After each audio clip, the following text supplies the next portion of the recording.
Hi, I'm Tim, and I'm here for your creative freedom. Today, I'm going to be talking about a topic that I'm super excited about. This is something that, if you take it incredibly seriously, you'll gain so much more insight into your own life and have a better understanding of where you want to go in the future. And this is, of course, self exploration and reflection. I've talked about this before, but it's so important in your life and in your journey to be able to understand who you are and to make time for that. Because the more you understand yourself, the more you're able to make decisions that serve you instead of serving other people. I believe that there's so much that we can do in life. We have so much aptitude, so many skills, and so much ability that we can choose to do anything that we want. And if we're not intentional, if we're not paying attention to where we're going, we'll go in some direction that doesn't necessarily serve us. Or instead, it might serve somebody else and they might know where they want to go and they'll use you to get there. So we want to avoid that, and we can do that by starting off with some self exploration and some reflection.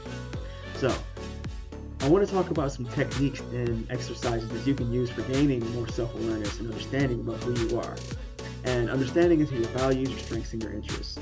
So this will be pretty simple. Use this at your own discretion. You know, I encourage you to do it all over time because the more knowledge you have, the better your ability to move forward is going to be. But ultimately, this is your journey. So take it for what it is and use these tools at your leisure. Starting off with different personality assessments. There are a lot of tools out there that you have access to that will help you to understand who you are and help you to really understand some of the paths that you can go down in life.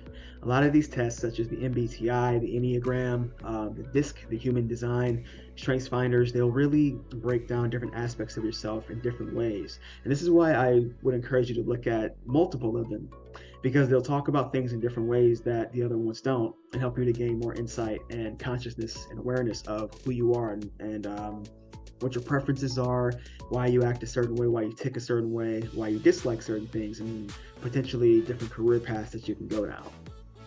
The thing that I found interesting is that when I've taken these different tests over time, I get consistent results. Which may or may not be confirmation bias, but the interesting thing is that Human Design, for instance, it takes your birth chart. So it asks you information about where you're born, date, time. It takes that and then it spits out a whole chart of information that is supposed to give you an understanding of who you are and some of your preferences and maybe ways you can do things a little bit differently to make your life swim a little bit easier. So when you start to see some of those results turn out to be the same, you'll know you're on the right path and you have a better understanding of who you are. Rejoice in that, because that means that you're one step closer to living authentically and doing more of what you want to do and serving the world how you want to serve them, showing up how you want to show up. Another thing you can do is look at themes throughout your life, themes that point to certain aptitudes and strengths. Now, again, going along the lines of similar results showing up in tests, you might find that certain themes show up as you look throughout your life. Maybe you were the rebellious kid. Maybe you were the kid who asked a lot of questions. Maybe you were curious, or you were the jokester, and that's carried out throughout your life. And the more you see these patterns, the more you can better understand who you are. And it may not always be a positive thing, but it's something that you can understand. Like, hey, I got into a lot of trouble as a kid because I asked a lot of questions. And it doesn't necessarily mean it's a bad thing. It means it's something you have to understand. But on the flip side, if you did have negative traits or traits that you thought are negative, you have more of an opportunity to let them go and then choose a different path for yourself. So being able to think about themes in your life that impact you or have impacted the people around you gives you more insight into who you are and how you want to operate going forward. Again, this is about building mental leverage to be able to choose instead of being kind of stuck in the day-to-day life that you can get caught in as a working professional, as somebody who goes to work every day, travels there, comes home, and has to do it all over again the next day. Like, we want to break out of that cycle and be able to see where we're going and actually take the wheel of the car. So from there, I would also encourage you to ask those around you to describe how they see you. Like, ask your mom, for instance, Mom, how do you see me? Like, if you had to describe me in a sentence, what would that be? If you could put in a sentence the work you think I should be doing, what is that? however you want to phrase it, something like that, to really get them to open up and talk about how they see you. Feedback, whatever that might look like, is going to help you get more insight into yourself. Now, a lot of people don't like to ask that of their family members, and a lot of family members don't like to answer that question honestly.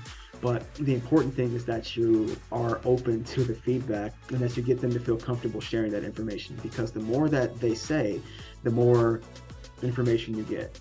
Now, again, you want to ask multiple people, because one person's perspective is not reality. It's just an opinion based off of their lived experience of you. But there is value to that. It's something to be taken and pondered on. Ultimately, though, the most important thing is that you are reflecting on yourself, because if you're able to understand you, you can take that information and filter it through your own experience and say, yeah, I can see that, or no, I think they're missing the mark on this, or oh, actually, I can understand that and want to be mindful of that, or I can actually pull this forward because multiple people said this is a strength of mine or weakness of mine.